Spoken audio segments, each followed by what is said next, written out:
is, in a class we often have discussions, we often ask students for their opinions, and one student will say something in response, and all of the other students nod their head, which is fine, but sometimes you know that they haven't understood what that person said.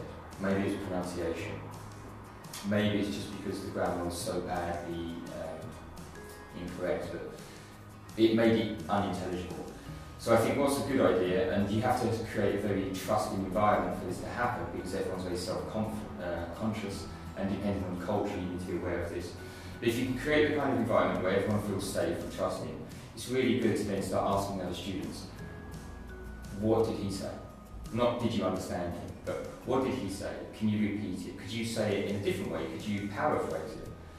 Anything to kind of check that understanding rather than sort of the classic concept checking questions, which is fine, but really trying to make sure that students don't get used to covering up their lack of understanding, because all you're doing is really building in weaknesses to their language, which means they lose confidence and they'll start to shut down instead of being more open. Now, how do we do this? We do this by giving them, I believe, by giving them phrases and a lot of practice. So phrases like, what I mean is, what I meant to say was. So the person themselves can clarify what they're saying. They can look at the people's faces, realise they don't understand, and then adjust themselves. So if I said this, what I meant was. And that can be done as a bit of practice once a week, just to get students into that, and then use it throughout the class, throughout the lesson.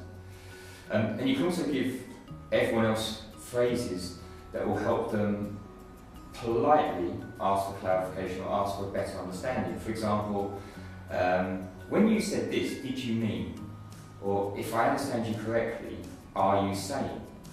Now at first I found students feel a bit uncomfortable, and if you turn it into a bit of a joke and a game and you explain how English people sometimes don't really want to engage with them, they talk to them but then they just go yeah and walk away, and explain why it's so necessary for our communication to do this in a polite way, you can build this up.